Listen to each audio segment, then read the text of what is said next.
gadaan bultaatu gadadoo hin feetu uumaa keettiin bullaa seenneegi ameetu ati lafa miti dachee caaltu sooratti uumamaa kan hundaafuu taatu naaf nu turerrisu sumarraa nyaatane gara bal'abte kanaaf nu soomane Oromiyaatiya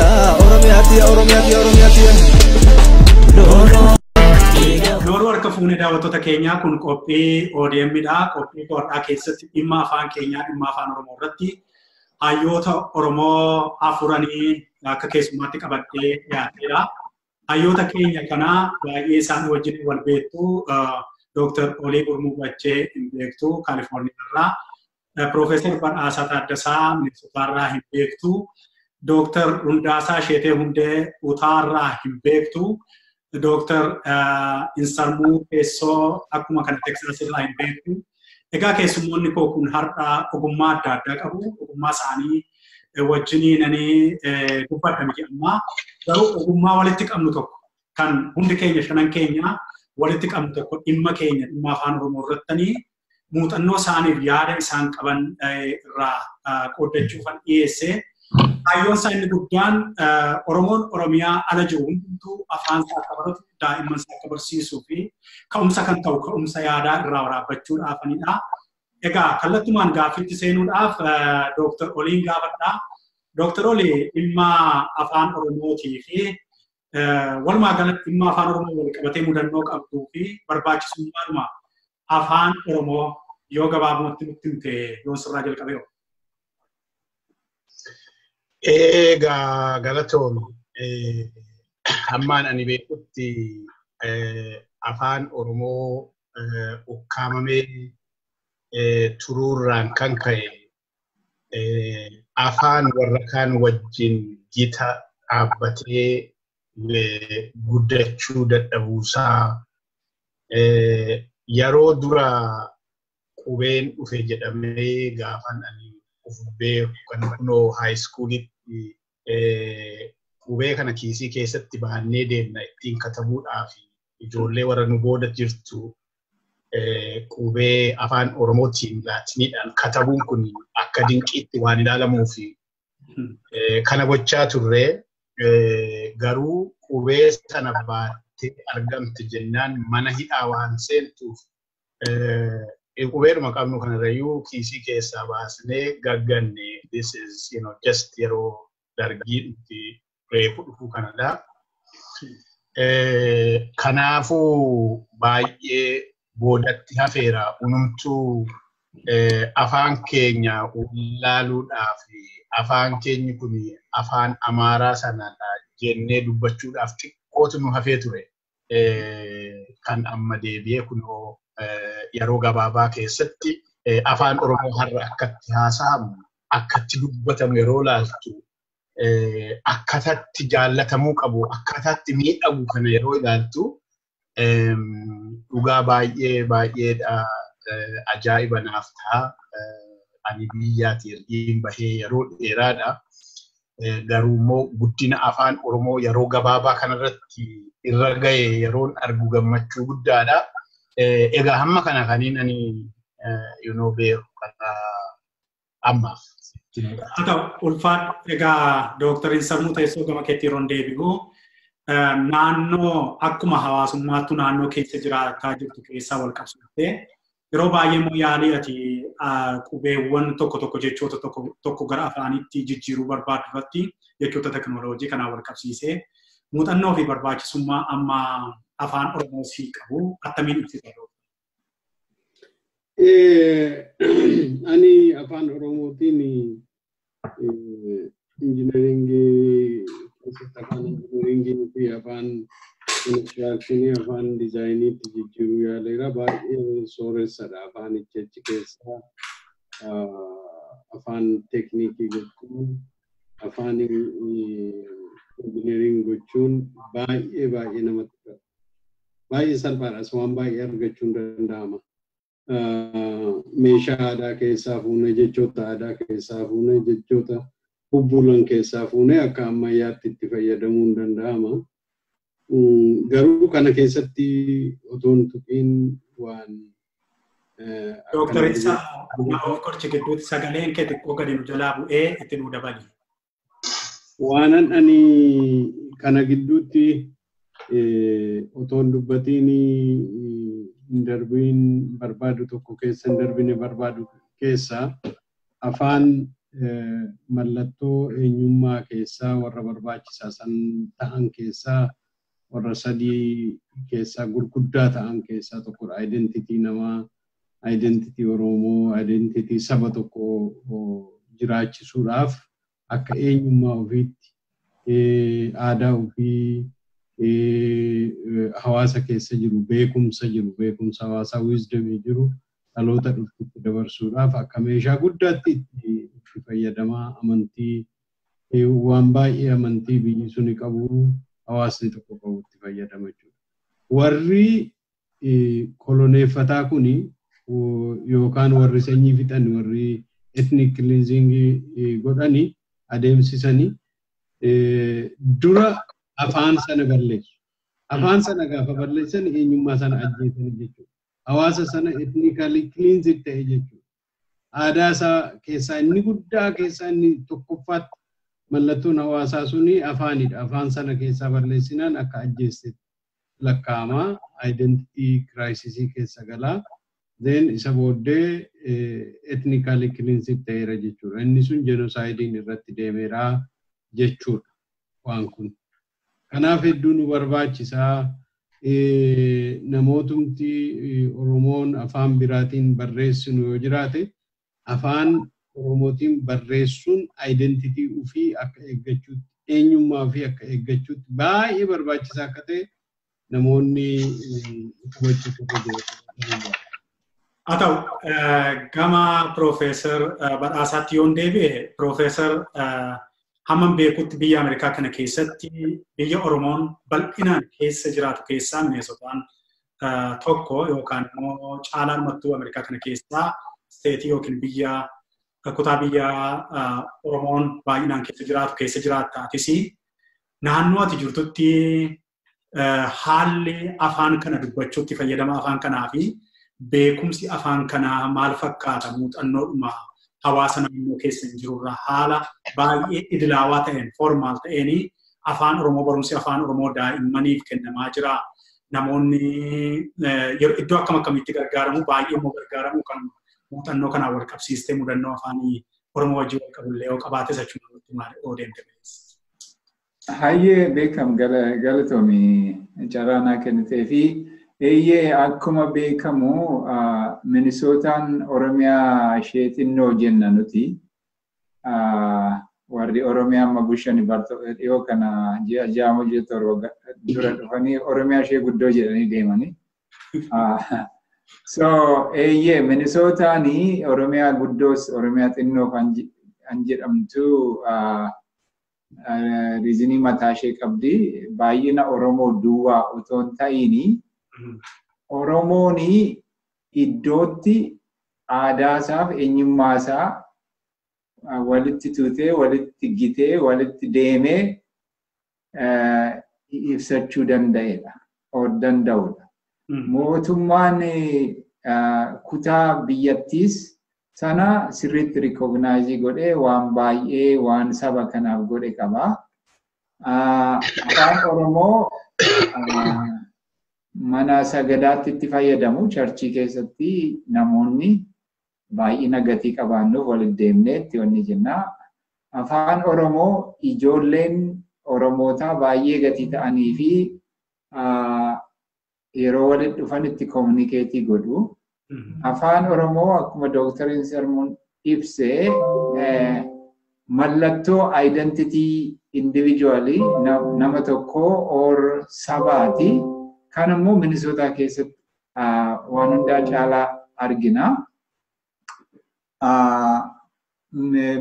Bal'inaan yoo fuunee ilaallee akka fakkeenyaatti han dhiyaatu tokko iddootti afaan Oromoo babal'inaan akka gaariitti itti hojjetamu Minisootattidha.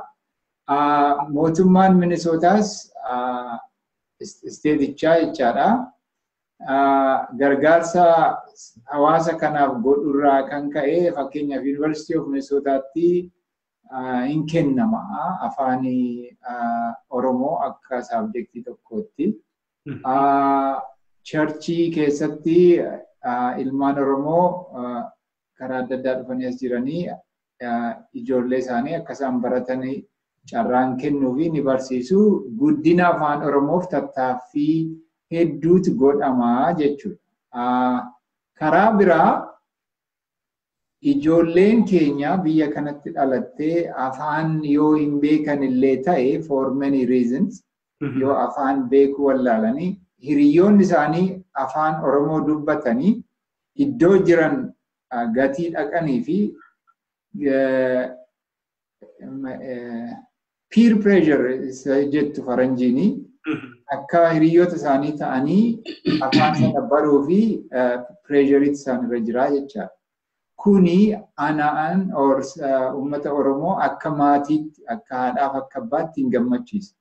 Maaliif aadaa isaanii of course language naannoo isaaniitti Ingiliffaan fayyadamu garuu iddoo minority ta'anii jiranitti aadaa isaanii fi afaan isaanii qabachuun eenyumaan hin gammachiisaa jechaadha. Biyyaan bahe malee Minnesotaa jiraachuu kootti karaa baay'ee waan biyya jiraadhu natti fakkaata. Maaliif aadaa biyya koo keessa afaan koo sirriitti dubbachaa namni yoo natti dhufee handura natti dhufuu namni suni amma faranjii yoo hin gurraacha biyya kanaa hin taanetti afaan Oromooti. Meebii nama afaan Oromoo hin taane yoo ta'e Ingiliffaadha. So inni suni baay'ee na boonsa waan hundaa keessa maaliif eenyummaa koo ibsaa jecha. Kana waan Minnesotaa keessa jiru kana. Tole. Ulfaat Profeesar waan keessumattuu qalbiidhaan fuutee Minnesotaa nu daawwachiistee walitti qabamnee haramnee akka dhufnee Minnesotaatti waamicha nu gochuu malee wanta hin jiru. Mee gara Dooktar Hundaasaatti darbaa. Dooktar yeroo baay'ee namoota jechoota halagaa namarratti jibban keessaa tokko ati nama tokkodha. Keessumattuu maqaa Habashaa wajjin nama jaallatu. Nama hin jibbitu garuu maqicha namarratti hin jaallattu. Kanaaf waan afaan Oromoo irratti yeroo baay'ee naaf kanaaf kan fakkaatu ni qabda. Mee naannoo steetii kee keessatti yookiin biyyaatti kutaati keessa jirtu biyya Ameerikaa kana keessa afaan Oromoo maal fakkaata iddootti jirtutti akkuma kana immoo aadaa ofii, duudhaa ofii, eenyummaa ofii, sabummaa ofii afaan ofiitiin ibsachuun hagam humna qaba. Humni isa keessa jiru maayinni sanaa wajjin wal qabsiistee waan nu ibsitu yoo qabaatte mudannoo sanaa wal qabatanis afaan keenya kanaan wal qabatanis yoo wanneette namoota baay'ee namoota impaayera Itoophiyaa keessaa dhufanis haala kamiin akka nagaa gaafachuun sitti tolu yoo nu ibsitee. Egaa ani biyya kana gurraachi iyyuu hin jiru ofuman argaa. Wanni of ilaalii dhufa keessatti of argaa ijoolleen koos baay'ee nan fakkaattu amma kanaafuu irraa baheera karaa baay'ee. Afaan Oromoo dubbachuu carraa hin qabu asitti. Ijoolleen koo garuu dhiyoo biyya dhaqaniitu. Achitti orma ta'an namni hundi firri hunduu maali ijoollee dhalchuun illee gaariidha. Afaanuma kee barsiisuu akkamitti dadhabdee jedhanii baay'ee natti iyyanii obboleettiin koos warri firaa hundumtu. Ijoolleenis achi deebinan baay'ee aaranii dhufan. Lammii keenyatti nu ergite biyyatti nu ergite garuu warra wajjin haasa'uu hin dandeenye. Ati abbaa gaarii miti amma lalisee maqaan isaanii Oromooti ibsaa Oromiyaa lalisee akkas garuu waa'ee Oromoo hin beeku rakkoo Oromoon keessa darbee hin beeku garuu maali rakkoon koo kan ture haati ijaa Oromoo hin taane afaan ishiitiin ijaa taasoftu kan immoo mana ijaa hin jirreef yeroo baay'ee ennaan dhufus immoo ofuma kootiyuu ijaan nuffuuf dafeetumani waanuma afaan Oromootiin itti dubbachuu waan itti dubbadheen dheerata jedheetan ijaan nuffuu fi afaanuma isaaniitiin daddafeetti mee bira darbaa inni yeroo dheeraa keessa gaa badii raawwatee jechaadha. Gara afaanitti ennaa deebinu biyyuma Itoophiyaa jedhu kana tokko Itoophiyaan na suuftee ani maqaa ishee dha'uu akkan jibbu kan na godhu keessaa tokko afaan jaraanatti munaabu isaaniirraa. Maali gaafan dura amborraa daa'ima ta'ee gara Finfinneetti ol dhufe elementarii iskuulirraan dhufe afaan koo hin cabaqaatu jechuun afaan Amaarinyaa kana sirriitti hin dubbadhu. Ijoolleen natti kolfiti. Keessaa Guraageen naannoo Markaatootti hin guddadhe. Maqaan koo maqaa Amaaraati. Garuu bifti koosii isaanii adda hin ta'u. Afaantichi sun adda ta'uunsaa anaan akka doofaatti fa'aa ilaalaa turan ijoolleen. Namaa wal fakkaachuu kan inni akka jaraa waliin fakkaanne kan hin bare achitti. Gaafa ijoolleen tokko lama isaanii gaafananii kutaa 11ffaa Madaalamaa iskuulitti galu Guldalleetti. Tokko Yohaannisii tokko Masfini maqaan isaanii garuu ijoolleen kun gara Gidaamii ta'uu hojii dirmajjii ta'uun beeku gara lixa Oromiyaa irraa dhufanii. Gaafan isaan argadhu beektaa wanniidha ture automaatikuma ture wanniin maagneetiin inni harkise. So akka nama duruma wajjin dhalatee guddateetti haasa'uu jalqabnee mana isaanii nan naqaa mana keenya hin dhufu namni biraa nama biraa wajjin hin haasa'u. So sadan keenya qofatu akka maatiitti wal ilaalaa ture mana isaanii sennaan naqu Yohaannis obboleettii isaa bira jiraata ishiin Oromoo dubbatti. Walumaa galatti maa'inni egaa gara bal'isee ammannaan waa'ee afaanii ilaaluu afaanii ittiin yaada kee himattu. Falaasama hawwii kee sodaa kee jaalala jibbaa gootummaa waan hundumaa kan ittiin ibsattu ijaa ta'eef afaan hin beekneen asoosoma ammaa kan Amaaraa kana dubbisee nan jaaladha asoosoma baay'een jaaladha kan Faranjiis kan Adiis otoon silaa akka hawwii kootiiti afaan Oromootiinan akka sanatti xaliilessee barreessaa ture garuu hin danda'u amma kitaabuma koo nan jijjiira jedhee waggaa 3 ga'e qola tokko barreessuu hin dandeenye akkam barbaadutti ibsuu hin dandeenye. Dr. Gadaani Eertiraatti hunda isaa jijjiiree ture ennaan natti kennu isa nani akka afaan Faranjiitiin jedhee fi inni hiike walitti hin dhufu natti hin tolle nama lama hiiksisee tokko seenaa Salamoon Tuyyuu nama tokko barbaadee naa hiiksisee isallee wayyaa ciccitaa ta'a afaan walitti hin galu. Kabiraam herregannaan baradhu biyyatti haayiskuuliitti herregni na dhibaa ture. Afaan Amaarinyaatiin nu ibsa namichi. Innuu hin galleef akkatti naa ibsu maaliifin afaan biraa irraa fuudheetu dabarsee amma na yaadadha domain and range x and y ennaa jedhan ani wanta sanaan galu maaliin x noon jedhe namichi natti hin beeku fittu y'inis waan akka ta'e sirriidhaan naa ibsuu hin danda'u anis y'iin barree garuu herregitti ma godheen mattan kenna jira miti mataadhumatti waraabbadheen malee iccitii isaa hin beekuun ture. Practically iddoon ni oolu. Kabiraa afaanii dinagdeedhuma keessatti akka nama ekoonoomiksii baratee waa'ee dinagdee barateetti iyyuu hammam afaan wallaaluun uummata akka duubatti hacuucu fakkeenyaaf qotee bulaan tokko hammam akka gowwoomsamuu danda'u. Gatiillee namni akka gowwoomsuu danda'u afaan ijaa hin beekneef. Magaalatti xiqqoo akka Amboof Gudariitti illee akka gowwoomfaman. Suni maal godhaa wanniin inclusive economic wannii sana keessaa dhabuu itti dabalamuu dhabamuu seenaa biyya sana keessaa alatti bahuun afaan irraa dhufa malee bifaa fi DNA keenyaan jara addaan taane miti. Kanaaf afaan keenyaan of ibsachuu dadhabuun afaan keenyaan daldaluu dadhabuun kanaafuu keessoo keenya himachuu hin dandeenyu afaan keenya walitti muyyuu hin dandeenyu jaalalumayyuu ibsuu hin dandeenyu. Saayinsii dhiisi bar amma ati manaa konatti kolfiti yennaa haasoo nama wajjin telefoonii raadiyoonii televezyiinii afaanuma isaanii sana itti jallifnee itti ni goona malee afaan keenya hin jiru du'eera. Kanaaf yeroo baay'ee jiruu fi jireenya keessa darbinee fi gara fuulduraatti deemnu ibsuudhaaf afaan hammam barbaachisaa fi qorqalbii keenya keessoo keenya ibsuudhaaf hammam barbaachisaa akka ta'e yennaa yaadu aariin yeroo baay'ee Impaayera Itoophiyaatti na aarsu tokko sana jechuun. Haa ta'u. Ulfaatan dabala kanarratti beekan. Amma kan ilaalaa turre kan isaan jedhanii kunoo Dr. Sarmuun, Dr. Badhaasaan, Dr. Hundaasaanii afaan keenya dubbachuun milikkita eenyummaa keenyaati kan biraa miti bifaan adda baanee yookiin waatiin adda baanee miti kan jara kanarraa. Afaan keenyatu adda nu godha. Kanaaf immoo eenyummaa keenya kan itti tiksuu dandeenyu afaan keenya yoo duukaa buunee dubbannee hojiirra ooledha.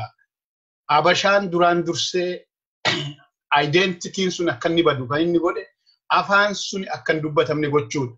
Maybe namoota warra har'a ijoollee ta'aniif baay'ee dhugaatti fakkaachuu ta'uu mala.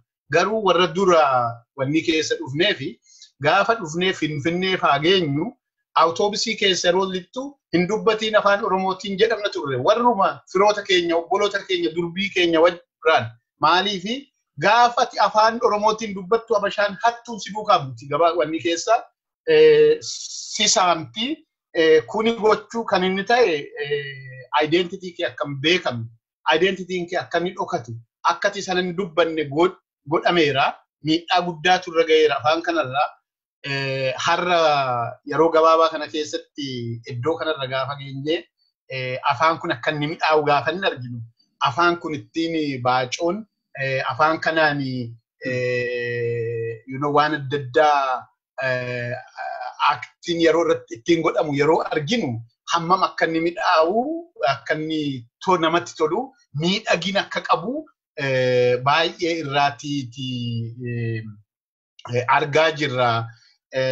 Kuni karaa biraa immoo amma Dooktar Badhaasaan biyyarraa baheeyyuu Minisootaa keessatti akkuma biyya jiru sanaatti uf ilaala iddoo fedhetti afaan dubbanna gaafa inni jedhu baay'een itti naafise.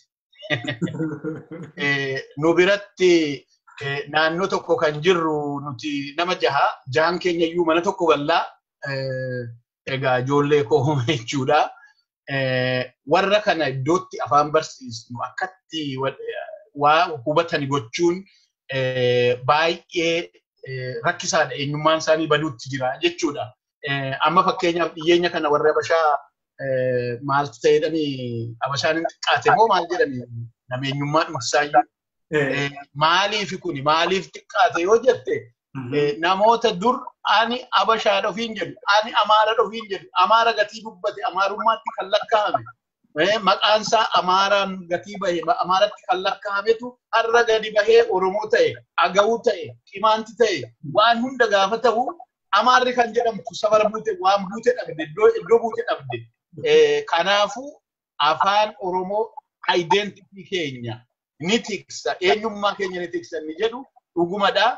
Kun immoo wal qixxeemmoo nu ta'uu qaba. Minisootaan duwwaatti isaan cimanii dhimmatti bahuu hin qabanii. Nutis akkaataa itti bakka jirrutti afaan kana ijoollee keenyaaf dhimma irra oolchuu dandeenyu falachuudha qabna.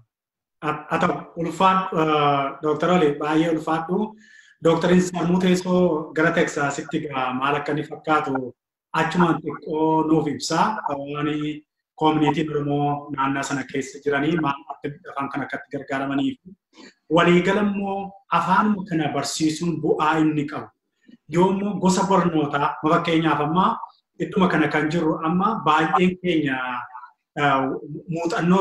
muuxannoo leenjii duubee keenyaa garaagara. Ani afaanii Profeesar Badhaasaan Ikoonomistiidha, Dooktar Hundaasaan Ikoonomistiidha, akkuma kana Dooktar Insammuu fi Dooktar Oliin Dooktar Oliin Agriikaalchariidha, Dooktar Insammuun I think engineering waan sana wal. Planning. Egaa mee afaan ofii utuu afaan ofiitiin barnoota itti duubee muuxannoo qabdan kan utuu isaan baranna ta'e, utuu isumaan barsiisna ta'e biyya Oromiyaa keessattis biyyuma adda addaatu faayidaa inni afaan birootiin baran caalaa nuu kennu maaltu jira jettee barbaachisummaa isaa mee sanaan qabsiisiin ibsi. Ilaa amma mana barumsaa deemuun danqaa fi xaxaa guddaa qaba. Jechuun koo kompleksitii qaba jechuu kooti. Challenges. Danqaa kana keessa gaafa darbitu dura saayinsii barachuun suni mataan isaa rakkisaadha. Afaan sana barachuun immoo afaan keetiin barachuun immoo silaa otoo ta'e akkasidha. Afaan sana barachuun immoo danqaa guddaadha.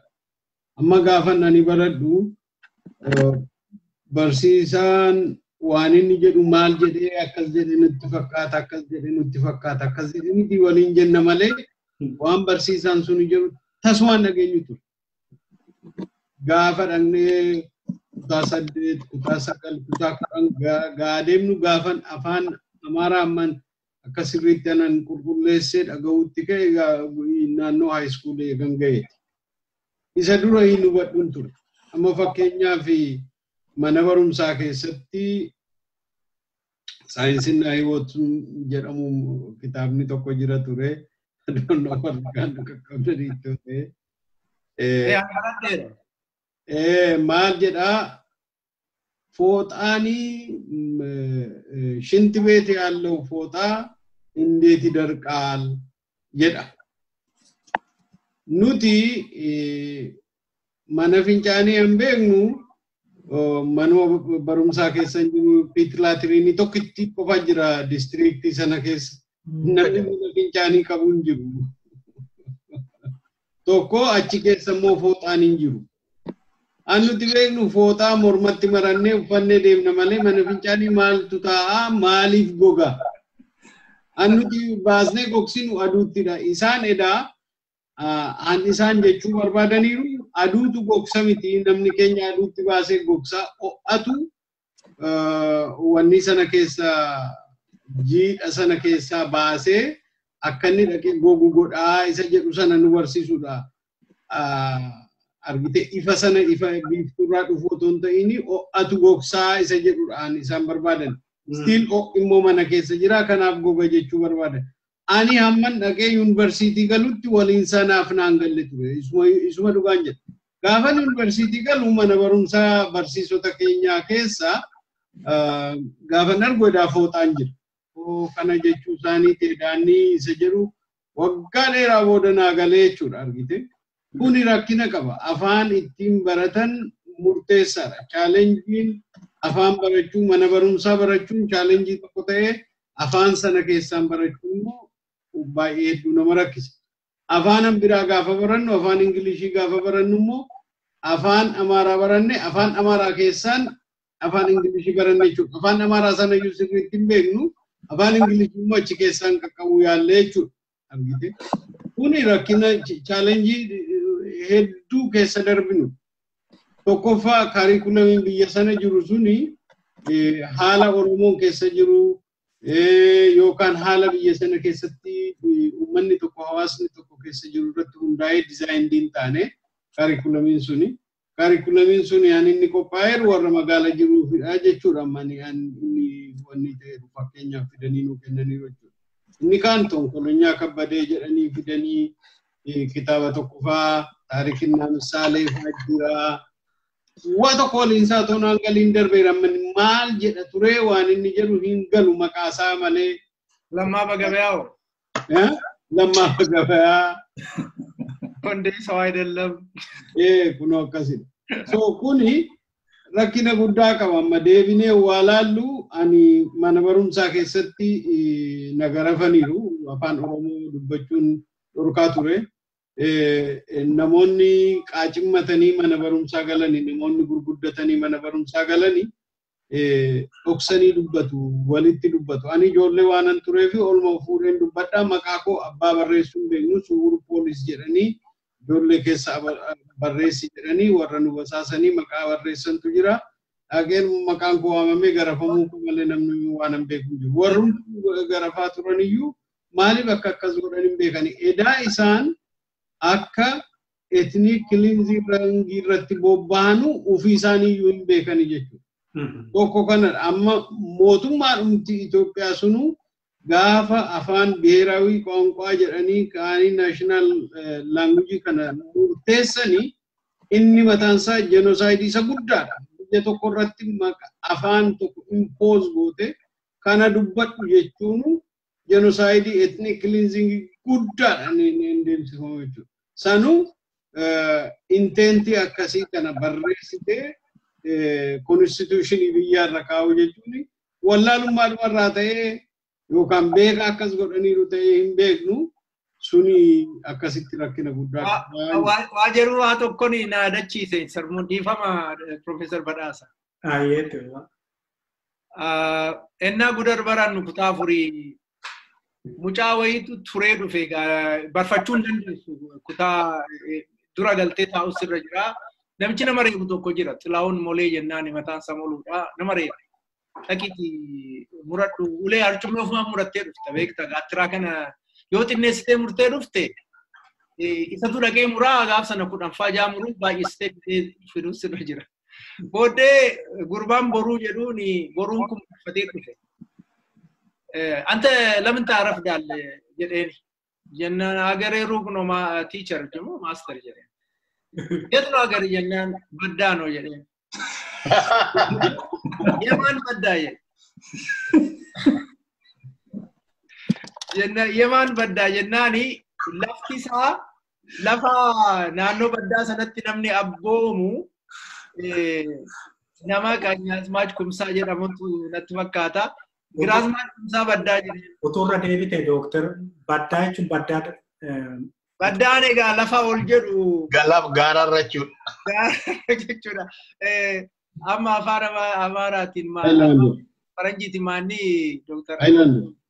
Island. Agaree baddaanoo jedheen. Yemaan baddaa jennaan Giraasmaach Kumsaa baddaa jedheen. Amma ijoolleen hin kolfu yeetaa bakka attamitti Giraasmaach arrabsita jedheetu namichi uleedhaan gurbaa kana hin tuba. Inni na yaadadha. Luka isaa duubaan qumxaa uffatee jira mucaani. Uleen gaattiraa suni wanni qaba hidda jaa qabuu fi baallaa jaa qabu irraa mummureedhaa iddoo qaba. Gurbaan suni mana barumsaatti lammata hin deemne jechumaan bade. Stigmatizationiin ennaa sana jiru namni akka maqaa isaatii irraa baqatu. Maaliifin amma laali afaan Oromoo let's say amma Profeesar Badhaasa. Badhaasa ennaa jennu keessaa'uu namni sentarii hin baqata maqaa sanarraa maaliifini typical maqaa Oromooti. So garuu hiikaansaa gift kennaa waaqaa jechuudha. Waaqatu nu badhaase jechuudha. Hiikaa gabbataa fi gaarii akkasii otoo qabu istigmaa sanarraa baqachuu jedheetu namni maqaa isaa sana dhiitee yookiin futtettiinumatti afaan Amaaraatti hiikkata. Amma fakkeenyaaf namni maqaa Mararaa Baasaazinoo ta'eera. Namni maqaa Silashii Kumaa Silashii ta'eera. Irraa baqatu jechaadha. Garuu dhugaa dubbachuuf afaan maqaa Oromoo keessa hiikaatu jira. Hiikaan keessa jiru maanni falaasama Oromoo, amantee Oromoo, ilaalcha Oromoo illee achi keessatti argitama. Badhaasa waaqaati jechaadha. Waaq kenne, waaqatu kenne, waaq bulchoo, waaq wayyaa, tolasaa, tola waaqaa jechuudha. Ayyaansa, ayyaana waaqaatiin. Tola waaqa, tolaa.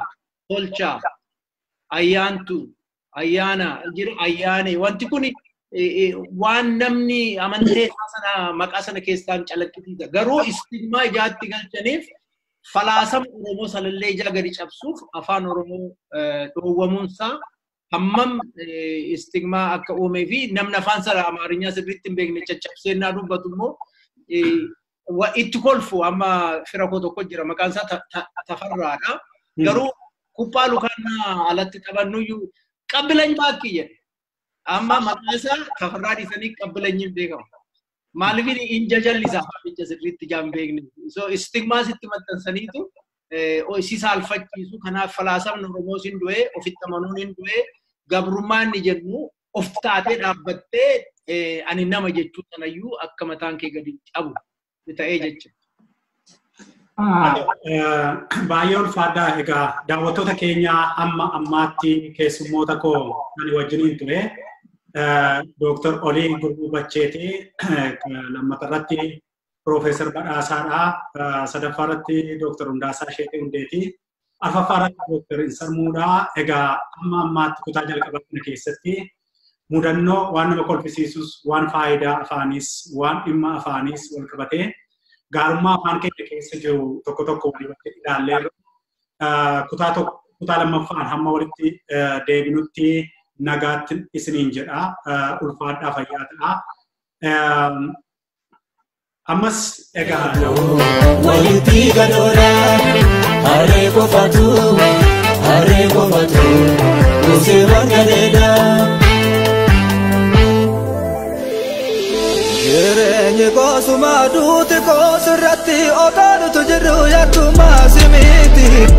Dachee seena qabdu badhaatu albuuda ajjeesaan kee duru sirratti olmu.